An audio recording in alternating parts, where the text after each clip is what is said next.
சாமி சரணம். சாமி சரணமாயப்பா.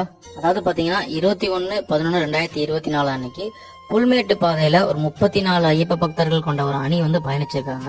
அவங்க சென்னையில இருந்து வந்திருக்காங்க சாமி. அவங்கள பாத்தீங்கன்னா அவங்க எத்தனை மணிக்கு ஃபாரஸ்ட்குள்ள அதாவது புல்மேட்டு பாதையில வந்தாங்கன்றது எனக்கு தெரியாது. பட் அவங்களால சன்னிதானம் நெருங்க முடியல. அவங்க கூட வந்து ஒரு 3 சாமிக்கு உடல்நிலை சரியில்லாம போயிட்டு 2 சாமிகளால நடக்க முடியல. அப்புறம் கேரள காவல்துறை நேற்று இரவு வந்து அவங்களை ரெஸ்கியூ பண்ணி கூட்டிட்டு வந்தாங்க. தயவு செய்து புல்மேட்டு பாதையில வரணும்னு நினைக்கிறவங்க சாமி வந்து ரீல்ஸ் பார்த்துட்டோ வீடியோ பார்த்துட்டோ வர வேண்டாம். உங்க குருசாமி கிட்ட கேட்டுவாங்க.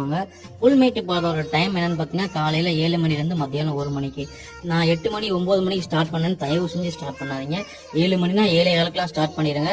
டைம் கொடுத்துருக்காங்க. ஆனா நீங்க ஒரு டைம் நீங்க டிலே பண்ண உங்களால புல்மேட்டு பாதையில வர முடியாது. சாமி சரணம். 7 மணிக்கெல்லாம் புல்மேட்டு ஸ்டார்ட் பண்ணிடுங்க சாமி. நீங்க டிலே பண்ண உங்களால சன்னிதானத்தை ரீச் பண்ண முடியாது. சாமி சரணம்.